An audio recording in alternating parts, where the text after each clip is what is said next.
I said goodbye without tears because I knew what he had done to me.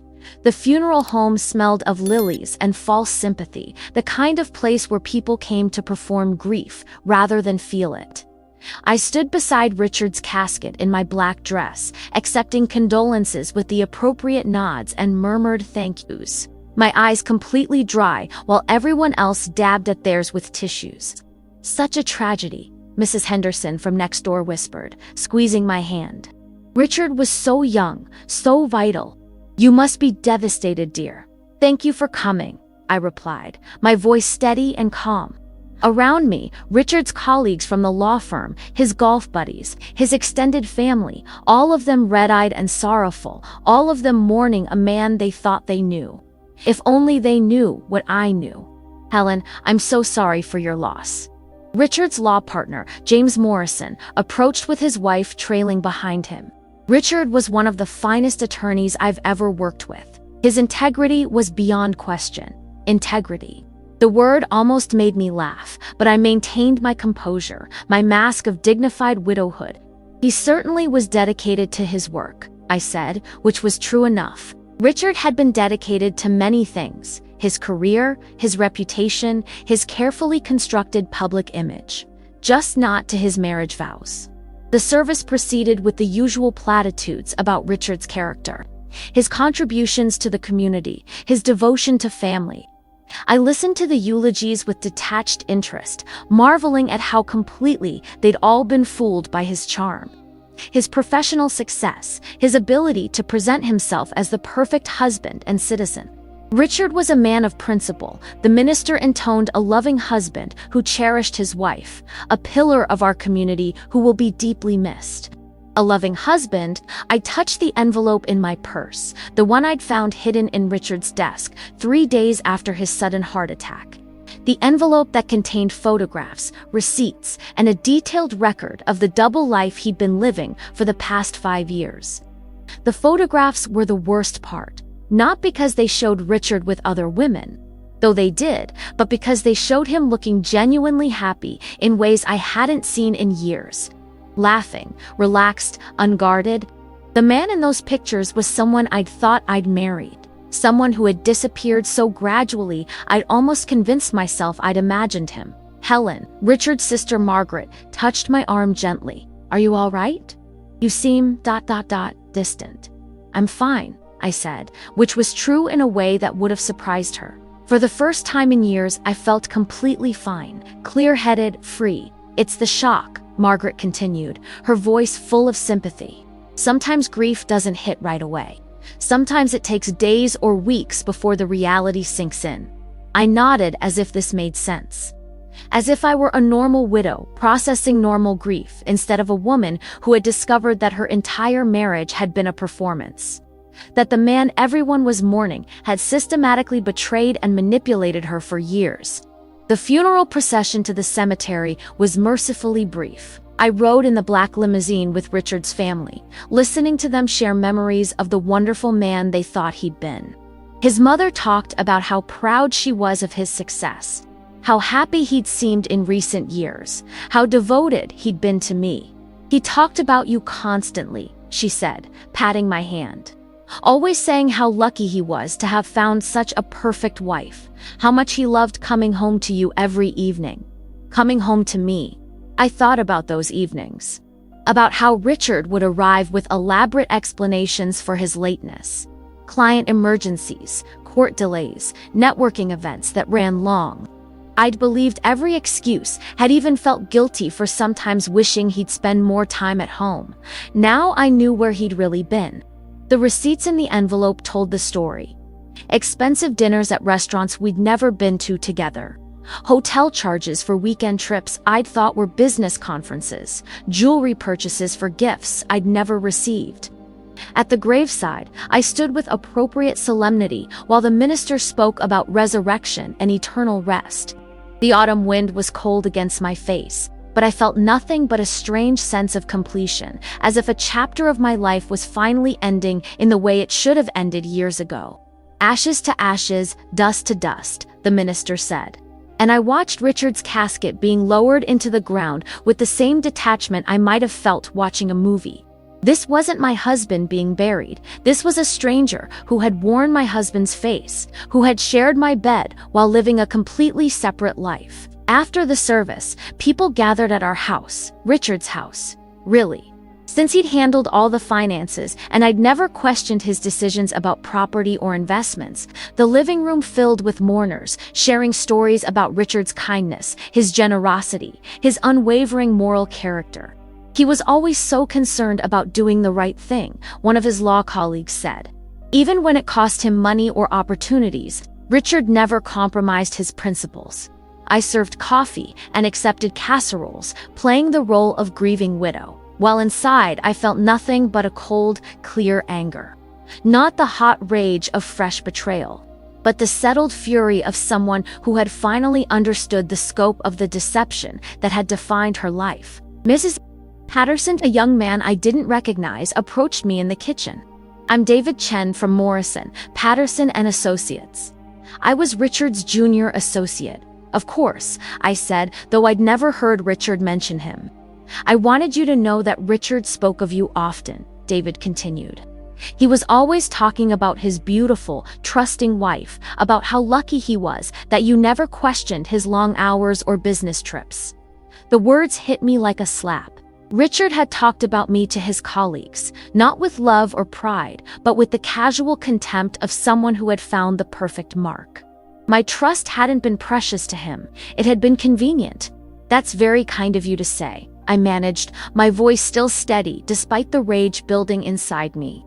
As the afternoon wore on and the mourners gradually departed, I found myself alone in the house Richard and I had shared for 15 years. The house where I'd played the role of devoted wife, while he'd played the role of faithful husband, both of us performing for an audience that had never suspected the truth. I went to Richard's study and opened the desk drawer where I'd found the envelope. There were other things there too, things I'd discovered in my methodical search through his belongings after his death. Bank statements for accounts I'd never known existed. Credit card bills for expenses I'd never seen. A second cell phone with text messages that made my stomach turn. But it was the will that would be read tomorrow that interested me most. Richard's lawyer had called to schedule the reading, his voice appropriately somber as he'd explained that there were some provisions that might come as a surprise. I was certain there would be surprises. Richard had been full of surprises, had built his entire life around keeping secrets from the people who trusted him most. But I had surprises of my own now, knowledge that would change everything about how his final wishes were received. Tomorrow, in the lawyer's office, Richard's family and friends would learn what kind of man he really was. Tomorrow, the performance would finally end, and the truth would take center stage. I sat in his leather chair, surrounded by the props of his deception, and smiled for the first time since his death. I hadn't cried at his funeral because there was nothing to mourn.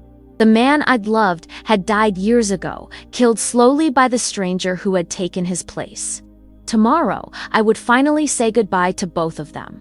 The law office of Morrison, Patterson and Associates occupied the top floor of the city's most prestigious building, all mahogany and marble, designed to inspire confidence in clients with substantial assets to protect. I arrived precisely on time, my black suit conservative and appropriate, my expression composed despite the storm of knowledge I carried. Richard's family was already assembled. His mother Eleanor, his sister Margaret, his brother-in-law Tom, and his nephew Kevin, fresh out of college and clearly uncomfortable in his funeral suit. They looked up as I entered, their faces still showing the ravages of grief, still believing they were mourning a good man taken too soon. "Helen, dear," Eleanor rose to embrace me, her eyes red-rimmed from crying. "How are you holding up? You seemed so strong yesterday, but I worry you're keeping your emotions bottled up." "I'm managing," I said, which was true. I was managing very well, actually, better than I had in years. James Morrison, Richard's law partner and the executor of his will, entered with a thick folder and the grave expression of someone about to deliver news that would change lives. He'd been Richard's friend for 20 years, his golf partner, his confidant in business matters. I wondered how much he knew about Richard's other activities. Thank you all for coming, Morrison said, settling behind his desk. I know this is difficult, but Richard was very specific about wanting his will read promptly after the funeral. He opened the folder and withdrew several documents. Before we begin with the formal reading, I should mention that Richard made some unusual provisions. He also left letters for certain individuals to be read in conjunction with the will. Unusual provisions. I felt a familiar tightness in my chest, the same feeling I'd had when I'd first opened that envelope in Richard's desk. Richard had always been full of surprises, though they'd rarely been pleasant ones. Let's start with the standard bequests, Morrison continued. To my mother, Eleanor Patterson, I leave the sum of $100,000 and my collection of first edition law books. Eleanor smiled through her tears. He always said those books would be mine someday. He was so proud of that collection. To my sister Margaret and her family, I leave the vacation home in the mountains and the sum of $200,000. Margaret squeezed her husband's hand. Richard loved that cabin. We had so many wonderful family gatherings there. I thought about that cabin, about all the weekends Richard had supposedly spent there getting away to think about cases. Now I wondered if he'd ever been there at all, or if it had simply been another convenient lie to cover his real activities. To my nephew Kevin, I leave $50,000 for educational expenses and my vintage car collection. Kevin's eyes widened. Uncle Richard's cars. Really? He always said I could drive them when I got older. Morrison consulted his notes. Now we come to the more substantial provisions. Richard's estate is quite large, approximately $2.8 million in total assets. The number surprised me. I'd known Richard was successful, but I'd had no idea he'd accumulated so much wealth. Of course, I'd never been involved in the financial decisions, had trusted him to handle everything while I focused on my teaching career. The family home and its contents go to Helen, along with Richard's life insurance policy of $500,000. I nodded, unsurprised. The house had always been in both our names, and the insurance policy was standard for a man in Richard's position. However, Morrison continued, his voice taking on a more serious tone. There are some additional provisions that Richard felt required explanation. He pulled out a sealed envelope. Richard left this letter to be read aloud to all beneficiaries. He felt it was important that everyone understand his reasoning for certain decisions. Eleanor leaned forward. What kind of decisions? Richard was always so straightforward about everything. Morrison opened the envelope and began to read in Richard's familiar voice, filtered through the lawyer's professional delivery to my family and friends gathered for the reading of my will. I want to begin by saying that I have not been the man you believed me to be. The person you are mourning never really existed. He was a carefully constructed facade designed to hide the truth about who I really was. The room fell silent, except for the sound of Eleanor's sharp intake of breath. For the past 5 years, I have been living a double life. While presenting myself as a devoted husband and family man, I have been involved in multiple extramarital relationships, have maintained secret financial accounts, and have systematically deceived everyone who trusted me. Margaret's face went white. That's impossible. Richard would never. This has to be some kind of mistake. Morrison looked up from the letter. I'm afraid there's no mistake. Richard was very clear about his intentions. When he drafted this, he continued reading. I know this revelation will be shocking and painful for my family. You have every right to be angry, to feel betrayed, to question everything you thought you knew about me. But I felt it was important that the truth be told, that my death not be allowed to preserve a lie. Eleanor was crying now, not the tears of grief, but the tears of someone whose world was crumbling. Why would he write such things? Why would he want to hurt us like this? Helen, Morrison read, I know this confession will be particularly difficult for you. You have been the perfect wife, trusting, supportive, never questioning my explanations for late nights or business trips. Your faith in me was complete, and I exploited that faith in the most despicable way possible. I felt all eyes turn to me, waiting for my reaction to this devastating revelation. I kept my expression carefully neutral, as if I were hearing this for the first time. For 5 years, I have been involved with multiple women, spending money on them that should have been spent on our life together, giving them attention and affection that rightfully belonged to you. I have lied to you about where I was, what I was doing, who I was with. The details that followed were even more damaging. Specific names, dates, amounts of money spent on his affairs. Richard had been methodical in his confession, leaving nothing to imagination or doubt. Why? Margaret whispered. Why would he do this to Helen? Why would he do this to any of us? Morrison set down the letter and looked around the room. There's more. Richard left additional provisions that relate to this confession. He pulled out another document. Richard established what he called a restitution fund, money set aside to compensate for the damage caused by his deceptions. What kind of restitution? Tom asked, speaking for the first time. $500,000 to be distributed among the women he was involved with, along with formal letters of apology and acknowledgement of the harm he caused them. The room erupted in shocked voices. Eleanor was sobbing openly now, and Margaret looked like she might be sick. He's giving money to his mistresses, Kevin asked, his young voice cracking with disbelief. Richard felt it was important to take responsibility for his actions, Morrison explained. He also felt that these women deserved to know the truth about their relationships with him. I thought about those women, about the photographs I'd seen of them laughing with Richard, believing they were special to him. They'd been deceived too, in their own way. Led to believe they were in relationships with a man who was available when he was actually married. There's one final provision, Morrison said, pulling out the last document. Richard left a separate letter specifically for Helen to be read privately. But he also left instructions that if Helen chose to share its contents, that was her decision. He handed me a sealed envelope with my name written in Richard's careful handwriting. I stared at it, knowing it contained his final attempt to explain the unexplainable, to justify the unjustifiable. I said quietly, that I'd like to read this alone first. This is a lot to process. Eleanor reached for my hand. Oh, Helen, I'm so sorry. I can't imagine how you must be feeling. To learn all this now, when you can't even confront him, ... double quotes. But I could confront him. In a way, I had my own revelations to share, my own truths to tell. Richard thought he'd controlled the narrative with his confession, thought he'd managed his legacy even in death. He was wrong.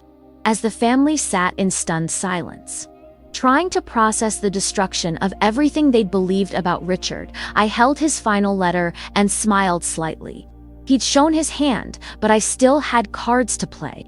I asked Morrison for a private room to read Richard's final letter, needing space to process what I suspected would be his ultimate manipulation, one last attempt to control the narrative, even from beyond the grave. The small conference room he provided was quiet and sterile, perfect for the clinical dissection of a marriage built on lies. Richard's handwriting was as familiar as my own. The careful script he'd used to write love notes during our courtship, grocery lists during our early marriage, and apparently detailed records of his betrayals during our final years together. My dearest Helen, if you are reading this, then you have just learned the truth about the man you married. The life we shared, and the lies that defined our relationship for the past 5 years. I know you must be devastated, confused, perhaps even relieved that you no longer have to pretend our marriage was something it wasn't. Pretend. Our marriage was something it wasn't. The audacity of it took my breath away. Richard was suggesting that I had known about his affairs, that I had been complicit in maintaining the facade of our relationship. I want you to understand that my decision to confess everything in my will was not meant to hurt you, but to free you. For too long, you have been trapped in a marriage to a man who was incapable of being the husband you deserved. Now, finally, you can stop pretending to be happy and start building a life based on truth, rather than deception. I set the letter down, my hands trembling with rage. Richard was rewriting history, casting himself as my liberator rather than my betrayer, suggesting that his confession was a gift rather than a final cruelty. I know you suspected something was wrong. I saw it in your eyes during those last months. The way you watched me when you thought I wasn't looking. The careful way you asked about my schedule. The distance that grew between us. You're too intelligent not to have noticed the signs. The signs. I thought about those final months, about the growing sense that something was wrong, but being unable to put my finger on what it was. Richard had been different, more attentive in some ways, more distant in others, as if he were trying to assuage guilt while maintaining emotional distance.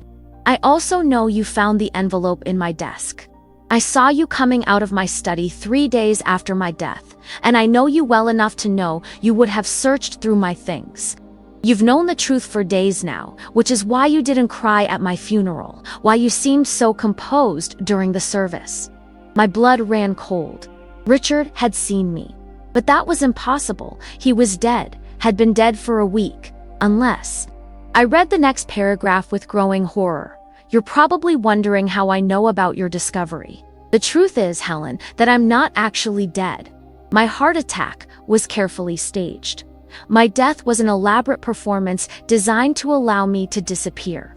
While watching how you and my family would react to the truth about my life, the letter slipped from my hands, fluttering to the conference table like a dying bird. Richard was alive. The funeral, the grief, the will reading, all of it had been an elaborate hoax designed to... What? Test me, punish me, give him the ultimate control over my life. I know this revelation is shocking, but I need you to understand my reasoning. Our marriage was dead, Helen. Had been dead for years, but neither of us had the courage to end it, to face the social and financial complications of divorce. This way, you get to be a widow instead of a divorcee. You inherit my assets instead of fighting over them in court, and I get to start over with a clean slate. I forced myself to keep reading, though my hands were shaking so badly I could barely hold the paper. The women I was involved with were never serious relationships, they were distractions. Ways of feeling alive in a marriage that had become a prison for both of us. But now I've found someone who makes me want to be the man I never was, with you. Someone who deserves honesty from the beginning. Someone new. Richard had faked his own death to escape our marriage and start over with another woman, leaving me to deal with the aftermath of his confession while he built a new life somewhere else. I've transferred most of my assets to accounts you can access. Consider it my final gift to you, along with your freedom. The house is yours, the insurance money is real, and you'll never have to see me again. All I ask is that you don't try to find me or expose the truth about my death. Let everyone believe I'm gone, and we can both move on with our lives. The insurance money was real. Richard had somehow managed to fake his death convincingly enough to fool medical professionals, funeral directors, and insurance investigators. The scope of his deception was breathtaking in its complexity and cruelty.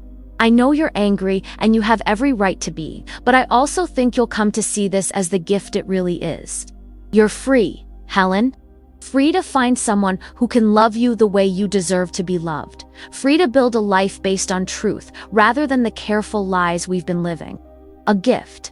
Richard saw his elaborate betrayal as a gift, his abandonment as liberation, his cruelty as kindness. Even in his final manipulation, he was casting himself as the hero of our story. By the time you read this, I'll be far away, starting over in a place where no one knows Richard Patterson ever existed. I'll become someone new, someone better, someone capable of the honesty I never managed with you. The letter continued with practical details, account numbers, passwords, instructions for accessing the money he'd left me. He'd been thorough in his planning, had thought of everything except the possibility that I might not want his blood money, might not be grateful for the freedom he'd forced upon me. I hope someday you'll understand that this was the kindest way to end what we had. A clean break, no messy divorce proceedings, no public humiliation for either of us. You get to be the grieving widow instead of the abandoned wife, and I get to disappear without destroying your reputation in the process. The final paragraph was the cruelest of all. I want you to know that I did love you, Helen. Not the way a husband should love a wife, perhaps, but in my own limited way. You deserved so much better than what I was capable of giving you. Now you have the chance to find it. Don't look for me. Don't try to expose the truth. Just take the money, take your freedom, and build the life you should have had all along. Goodbye, my dear. I hope you find happiness. Richard, I sat in the quiet conference room, holding the letter that had just destroyed everything I thought I knew about my life, my marriage, and my husband's death. Richard wasn't dead. He was somewhere else, starting over with another woman, leaving me to deal with the wreckage of his elaborate deception. But Richard had made one crucial miscalculation. He'd assumed I would be grateful for his gift, would take his money and his freedom, and disappear quietly into widowhood. He'd assumed I would protect his secret, would allow him to escape the consequences of his actions. He was wrong. I thought about his family in the other room, still reeling from his posthumous confession, still trying to understand how the man they'd loved could have been such a stranger. I thought about the women he'd deceived, the ones who would receive his restitution money, along with letters explaining that their relationships had been lies. Richard wanted to control the narrative, even in his fake death, wanted to manage how his story ended. But he'd given me something more powerful than money or freedom. He'd given me the truth and the power to decide what to do with it. I folded the letter carefully and put it in my purse next to the envelope I'd found in his desk. Then I returned to the conference room where his family waited, their faces still showing the shock of his revelations. "How are you holding up, dear?" Eleanor asked, her voice full of sympathy. "That must have been difficult to read." "It was," I said, settling back into my chair. "But it was also ... illuminating." Morrison looked up from his papers. "Are there any questions about the will provisions? Any concerns about the estate settlement?"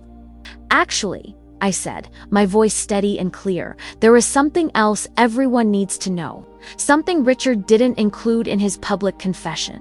The room fell silent, all eyes on me. I reached into my purse and withdrew Richard's letter, along with the envelope I'd found in his desk. "Richard wasn't entirely honest in his will," I said. "There's more to the story, and I think his family deserves to know the whole truth." Morrison frowned. "What kind of truth?" I smiled, feeling a sense of power I hadn't experienced in years.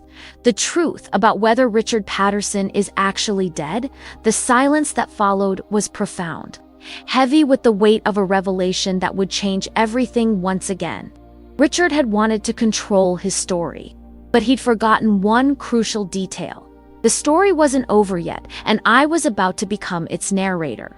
The silence in the conference room was deafening as I placed Richard's letter on the table, watching the faces of his family as they tried to process what I'd just said. Morrison's professional composure cracked slightly, his eyebrows raising in the first genuine expression I'd seen from him all day. "Helen," Eleanor said carefully, "what do you mean about whether Richard is actually dead? We buried him yesterday. We were at the funeral. We buried a casket," I corrected, but Richard wasn't in it. I opened his letter and began reading aloud, watching their faces change from confusion to disbelief to horror as the scope of his deception became clear. When I reached the part about him watching me search his study, Margaret gasped audibly. "That's impossible," she said. "People don't just fake their own deaths.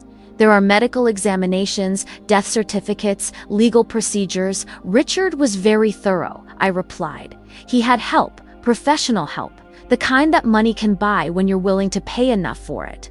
Morrison was studying the letter with the intensity of someone trying to find flaws in a legal document.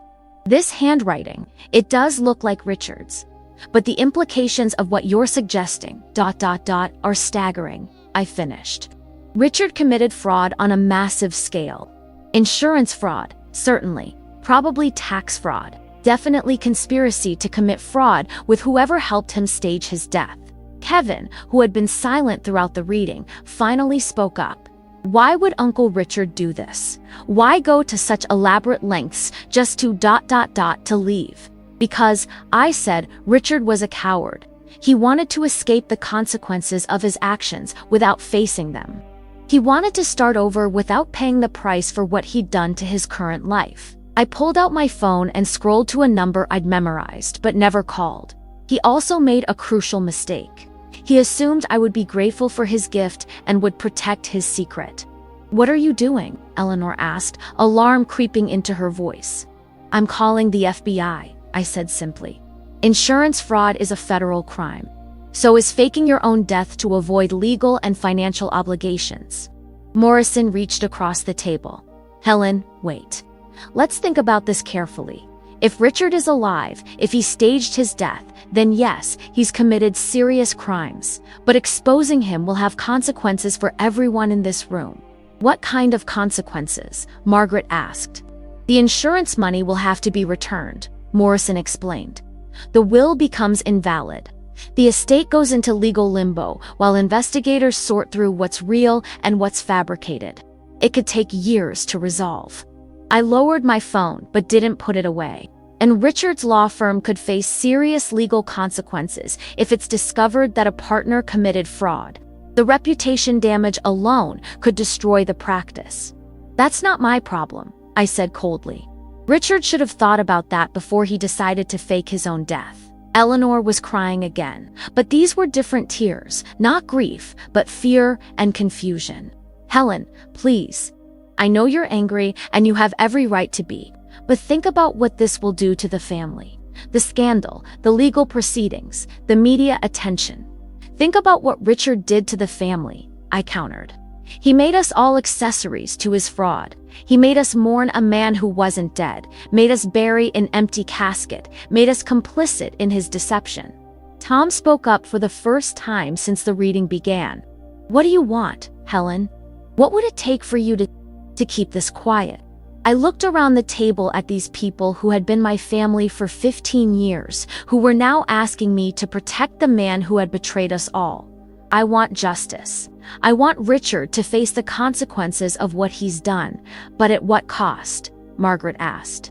"If you expose him, you'll destroy innocent people along with the guilty one. The firm's employees, the clients who trusted us, the family members who had nothing to do with his deception." Morrison was taking notes, his legal mind already working through the implications. "There might be another way to handle this, a way that ensures Richard faces consequences without destroying everyone else in the process." "I'm listening," I said. "If Richard is alive, if he's accessible, we could confront him directly, force him to return the insurance money, to face his family, to deal with the damage he's caused without involving federal investigators. And if he refuses, then we go to the authorities," Morrison said. "But we give him the chance to make this right first." I considered the proposal, weighing my desire for immediate justice against the potential for a more complete resolution. "How would we find him? He could be anywhere." Morrison smiled grimly. "Richard may be clever, but he's not as clever as he thinks. The money transfers, the staged death, the new identity, all of that leaves a paper trail. And I know Richard well enough to predict some of his moves. You think you can find him? I think we can find him together. Richard trusted me with many of his legal affairs over the years. I know his patterns, his preferences, his weaknesses." Eleanor looked up from her tears. "And then what? What happens when we find him?" "Then Richard gets to explain himself to his family," I said. "In person, he gets to look us in the eye and justify what he's done." "And if he can't justify it," Kevin asked, "then he gets to face the consequences," I replied. "All of them." Morrison was already pulling out his laptop. "I'll need access to Richard's financial records, his travel history, his professional contacts. If we're going to do this, we need to move quickly before he gets too comfortable in his new life." "I have some of his records," I said, thinking about the envelope I'd found in his desk. "Bank statements, credit card bills, phone records. I've been studying them since I found them." "Good. What else do you know?" I thought about the past week, about the careful way I'd gone through Richard's belongings, looking for clues about his double life. He had a second phone, a second email account, a second set of everything. He was very organized about keeping his lies separate. "That organization will be his downfall," Morrison said. "Organized people leave organized trails." Margaret leaned forward. "Helen, I need to ask you something. When you found out about Richard's affairs, when you discovered his deception, why didn't you confront him? Why didn't you leave him?" It was a fair question, one I'd been asking myself since finding that first envelope, because I wanted to understand the scope of it first. I wanted to know exactly what I was dealing with before I made any decisions, and now I know exactly what I'm dealing with, I said. A man who is willing to fake his own death rather than face the consequences of his actions. A man who thought he could manipulate me even from beyond the grave. I stood up, decision made. Mr. Morrison, how long do you think it will take to find him? With the right resources and information? A few days? Maybe a week? Then let's get started. I looked around the table at Richard's family, these people who were about to become my partners in hunting down the man who had betrayed us all. Richard wanted to disappear, to start over with a clean slate. But he forgot something important. What's that? Eleanor asked. He forgot that the people he left behind might not be willing to let him go. As Morrison began making phone calls and pulling up databases, I felt a sense of purpose I hadn't experienced in years. Richard thought he'd written the final chapter of our story, thought he'd controlled how it would end. But the story wasn't over yet. In fact, it was just beginning. And this time, I would be the one writing the ending. 5 days later, I stood outside a small cafe in Portland, Oregon, watching through the window as Richard Patterson, very much alive, sipped coffee and read a newspaper. He looked different, beard, different haircut, more casual clothes, but it was unmistakably him. The man I'd buried, mourned, and said goodbye to without tears. Morrison stood beside me, along with a private investigator he'd hired to help track Richard down. The trail had been easier to follow than expected. Richard's organizational habits had indeed been his downfall. Credit card purchases, cell phone pings, even a new driver's license application had led us straight to his new life in the Pacific Northwest. "Are you ready for this?" Morrison asked. I nodded, though I wasn't sure anyone could be ready for confronting their supposedly dead husband. "Let's get this over with." We entered the cafe, and I watched Richard's face change as he looked up from his newspaper. The color drained from his cheeks, and his hand trembled as he set down his coffee cup. "Hello, Richard," I said, sliding into the seat across from him. "You're looking well for a dead man." He glanced around the cafe, perhaps looking for escape routes, then back at me with something that might have been resignation. "Helen, how did you find me?" "You always were too organized for your own good," Morrison said, taking the seat beside me. "Did you really think you could disappear without leaving a trail?" Richard's new appearance couldn't hide the familiar expressions I'd lived with for 15 years, the careful calculation, the search for an angle, the attempt to regain control of a situation that had slipped away from him. "I suppose you're here to drag me back," he said finally. "To expose everything, ruin the new life I'm trying to build." "That depends," I replied, "on whether you're willing to face the consequences of what you've done." Consequences. Richard's voice took on the defensive tone I remembered from our worst arguments. "Helen, I gave you everything. The house, the insurance money, your freedom. What more do you want?" "I want you to understand what you put your family through," I said. "Your mother cried for 3 days straight after your funeral. Your sister blamed herself for not spending more time with you before you died. Your nephew gave a eulogy about how much he'd miss his uncle." Richard's face showed a flicker of something that might have been guilt.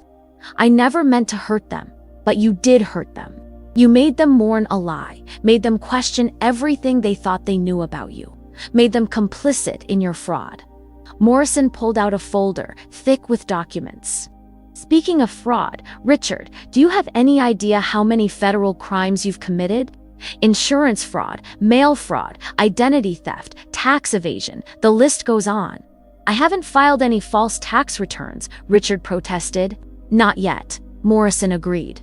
"But you will, won't you? When April comes around and Richard Patterson is supposed to be dead, but Robert Phillips, your new identity, is very much alive and earning income." Richard's face went pale. He'd been so focused on the immediate escape that he hadn't thought through all the long-term implications of maintaining a false identity. "What do you want?" he asked finally. "First I said, you're going to return the insurance money. All of it. That's $500,000. That's $500,000 that was paid out based on your fraudulent death. It doesn't belong to you. Morrison consulted his notes. Second, you're going to face your family. You're going to explain to your mother, your sister, your nephew exactly what you did and why you did it. And third, I continued, you're going to turn yourself in to the authorities and face the legal consequences of your actions. Richard laughed bitterly. And if I refuse, if I just walk away from this cava and disappear again, then we call the FBI, Morrison said simply. We turn over all the evidence we've gathered, and you become a federal fugitive. Is that really how you want to spend the rest of your life? At least I'd be free. Would you? I asked. Always looking over your shoulder, always wondering when someone might recognize you, always having to remember which lies you've told to which people. That's not freedom, Richard. That's a different kind of prison. I leaned forward, studying the face of the man I'd been married to for 15 years. Besides, you're not as good at this as you think you are. We found you in 5 days. How long do you think it would take federal investigators with unlimited resources? Richard was quiet for a long moment, staring into his coffee as if it might contain answers. Around us, the cafe hummed with normal life, people meeting friends, working on laptops, living honest lives that didn't require elaborate deceptions. The woman you're with now? I said. Does she know who you really are? Richard's silence was answer enough. So you're doing it again, I continued. Building a relationship on lies, creating another life that's destined to collapse when the truth comes out. It's different this time, Richard said quietly. How? Because I love her. Really love her. Not the way I loved you. The words should have hurt. But they didn't. They just made me sad for the woman who was about to discover that the man she loved was a fiction. Richard, I said gently, you can't build a real relationship on a false foundation. Eventually, the truth always comes out. Morrison checked his watch. We have a flight back to the city in 3 hours. You can be on it with us, or you can wait for the federal marshals to come looking for you. Your choice. Richard looked around the cafe one more time, then back at me. If I come back, if I face this, what happens to me? That depends on a lot of factors, Morrison said. Your cooperation, your willingness to make restitution, whether you've committed any other crimes we don't know about. And personally, Richard asked, looking at me, what happens between us?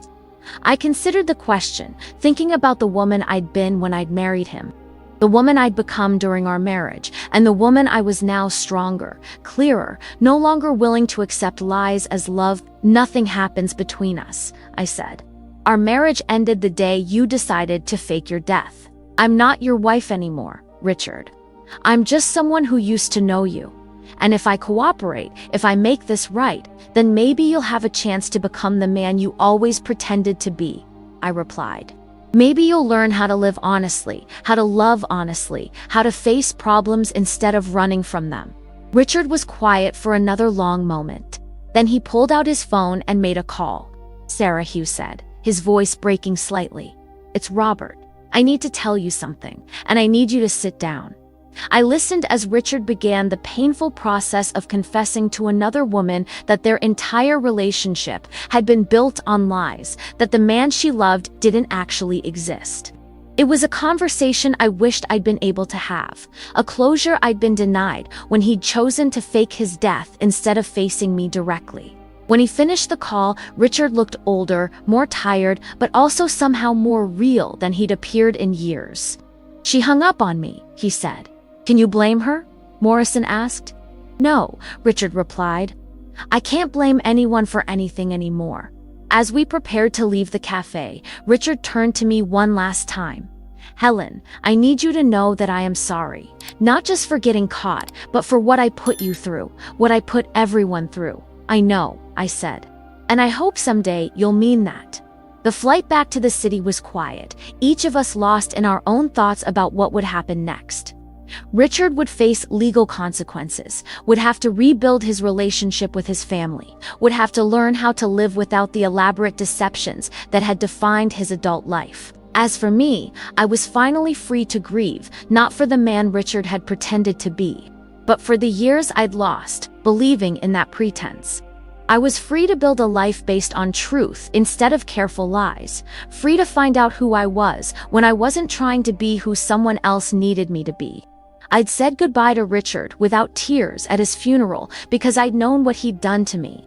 Now, watching him face the consequences of his choices, I finally felt something that might have been the beginning of real grief, not for our marriage, which had been dead long before his fake funeral, but for the man he might have been if he'd had the courage to live honestly.